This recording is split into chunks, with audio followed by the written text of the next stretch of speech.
I've always been intrigued by the concept of destiny. Dreamworks, like any animation studio, tends to find their best movies in the ones that balance tone.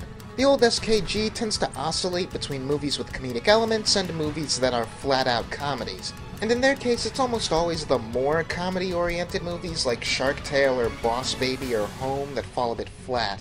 Kung Fu Panda, despite its absurd title and premise, and being populated largely by comedic actors, and having a metric ton of jokes in it, has its fair share of scenes and interactions that play out entirely for pathos, and has some genuinely interesting things to say about destiny, siphoned through the more typical surface Aesop of believing in oneself, self-confidence, etc. 'Cause I mean, that's the deal, right? Po's a fat, flabby panda who's discounted by everyone from his father to the surly Master Shifu to the top warriors, the Furious Five, when wise Master Oogway pegs him as the legendary dragon warrior destined to defeat the evil Tai Lung. After some shenanigans and turmoil, it turns out the key was Po believing in himself, yada yada, all simple. Well, maybe not so much. Master Oogway himself is the heart of the movie, and so much of why this film works is that his character is taken 100% seriously. All of the characters in this film have the capacity for great pathos, but Po is a big fat goofball, Shifu constantly has his frustration and anger played for laughs, and even Tai Lung has his bruised ego making him the butt of jokes, particularly towards the end. Oogway, though some bits with him can make you laugh certainly, is never the butt of a joke. And I think the movie treating him with a sense of genuine reverence reinforces the fact that he's the one character through most of the movie with nothing to prove. The guy needs zero external validation. On the other hand, Tai Lung's biggest flaw is that he got so used to Shifu's validation while training under him that the moment he loses it, he goes nuts. Shifu really is to blame in making Tai Lung unsuitable to be the Dragon Warrior, because for Tai Lung it's all about having something to prove. He can't accept himself or be at peace because he always needs Shifu's assurances in his worthiness. He can never just be sure in himself. Shifu recognizes this and overcorrects with characters like, say, Tigress. She is unworthy to be the Dragon Warrior because Shifu's refusal to validate her the way he did with Tai Lung still only serves to make her all the more desperate to prove herself. Toward the middle of the movie, she takes the fight to Tai Lung and gets her tail handed to her because it was all about her ego. Tigress shares the same incredulous reaction as Shifu, Tai Lung, and Po upon seeing the Dragon Skull because she, like them, can't yet see that what she needs to be the Dragon Warrior is simply to be at peace with herself and accept herself on her own terms. Everyone is trying to accept themselves on Shifu's terms, while Shifu is stuck comparing himself to Oogway. For most of the movie, the one character other than Oogway who's already learned to have faith and pride in themselves by no one else's standards is Po's goofy dad. This guy leads a simple life and doesn't care one bit for Kung Fu, but he never questions himself or tries to be anything other than what he is. Learning that lesson is what lets Po defeat Tai Lung, not because of the scroll or even because of Shifu's training, though that certainly helps, but because now Po gets it. He gets that what held him back, what held back Tai Lung and Shifu and the Five and the Rhinos, was the need to prove themselves for the sake of outside validation. When Po arrives to fight Tai Lung, he's not worried about what he or Shifu thinks of him. His extremely fragile ego and posturing, the same thing that's tripped up everyone else in the movie, has been replaced with genuine confidence and self-assurance despite what is still a very wide skill gap between he and Tai Lung. And it's this notion of acceptance that, I think, ties nicely into the film's ideas on destiny. Oogway reiterates that there are no accidents, and I don't think he means this in the sense that everything happens with a predetermined purpose, as is usually the case in destiny narratives. The characters sans Oogway lean on the idea of destiny as the thing that will grant them purpose. Tai Lung believed himself destined for greatness, and Shifu, Po, and the others rely on things like the Dragon Scroll and Oogway's prophecies as objects of destiny that they can accept and or circumvent with enough effort. What the movie ultimately says, however, is that destiny doesn't take the form of you being given a purpose or circumstance that you can either accept or reject. Destiny comes after you accept or reject your circumstances. It's subtle, but it's a message I think is baked into the narrative, and good thing too, otherwise I could lob some heavy accusations of lazy writing at this thing. Shifu's actions don't lead to Tai Lung escaping prison because Tai Lung was destined to. Tai Lung was destined to escape prison because Shifu's actions made it so. Likewise, and more importantly, Po doesn't become the Dragon Warrior and defeat Tai Lung because that was his destiny. That's Po's destiny because Po himself made it so. So there are no accidents, not because your destiny has been decided and things could never have panned out any other way, but because your destiny is always decided by your ability to accept yourself and your situation and how you act accordingly.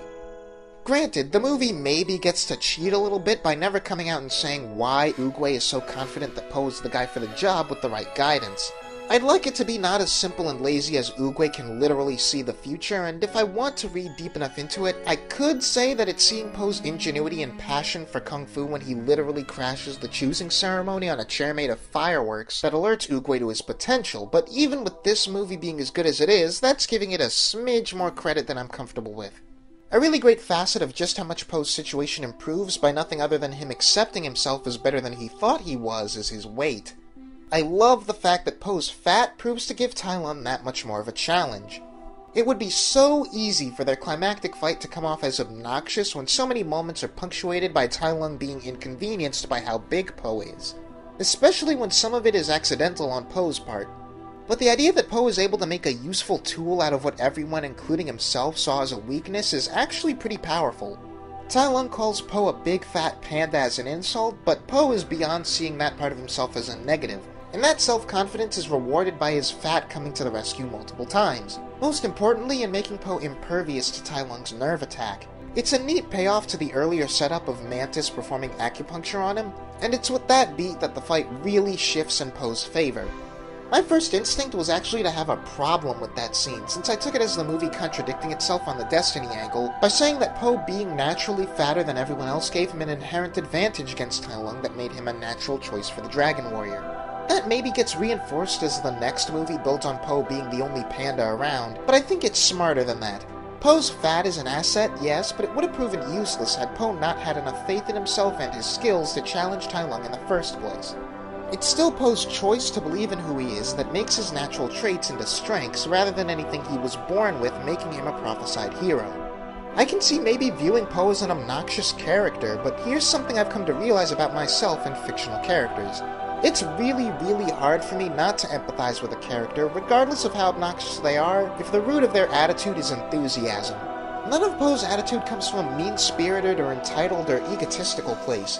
Po is a fanboy archetype, but importantly he's the kind that's always willing to learn and defer to the actual masters, rather than act like his devotion to the subject translates to him actually knowing any Kung Fu.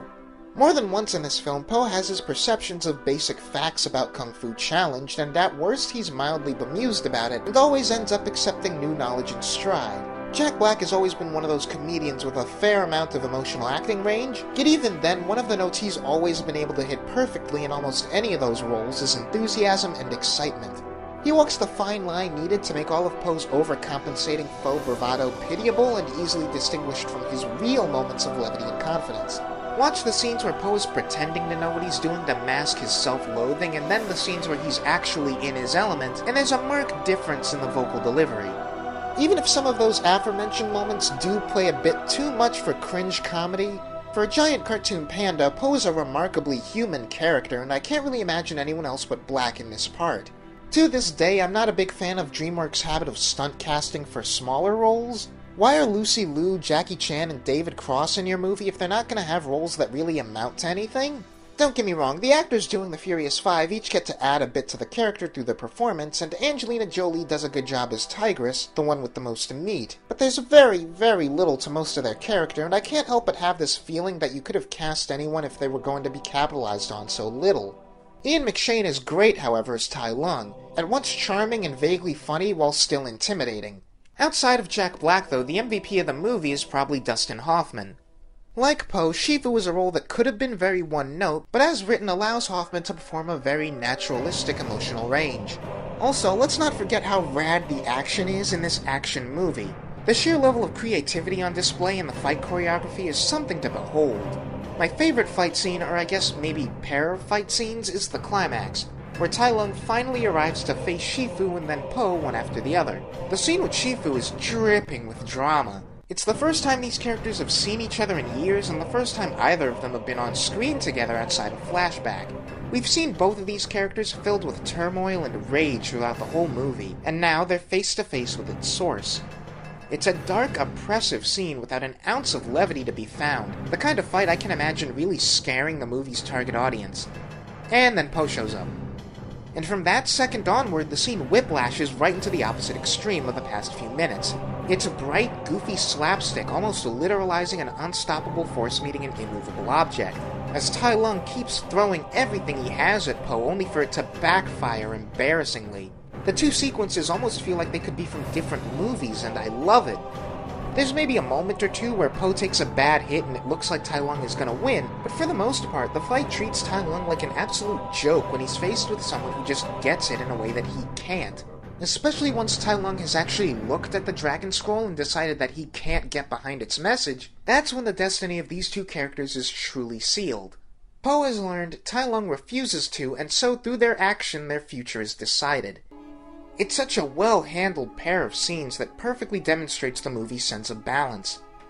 My biggest complaint about the movie is really more of a compliment in that I just wish there was more of it. Yeah, I know about the sequel, I'll get to those, but in the context of this movie there's an equally admirable and shocking sense of brevity to it. Like it's afraid of wasting even a single moment of time. It gets in, tells the story it wants to tell, uses the action and jokes for garnish without ever indulging itself, and then it gets out. The animation also hasn't aged perfectly, especially given that we now have better renders of these same characters, but this is still a ridiculously pretty movie. So much of that is down to things like color and blocking. The number of scenes that have some kind of downright iconic visual element is just... ooh. Sometimes I think it's easy to forget that Dreamworks has it in them to do really breathtaking visuals, given how centered on writing or jokes their movies can get. I also really like the score. This isn't one of those movie scores I listen to recreationally, but I very easily could. Overall, Kung Fu Panda is rightly remembered as one of DreamWorks' better films, and strikes a perfect balance between entertaining kids flick and a deeper character and idea-driven story. Sequel's still better though. Hey, if you're new to the channel and like this video, you should subscribe for more content, or click the links in the description for some of my other unscripted videos, like my discussion of the offerings from San Diego Comic-Con. Thanks very much for watching, and bye-bye.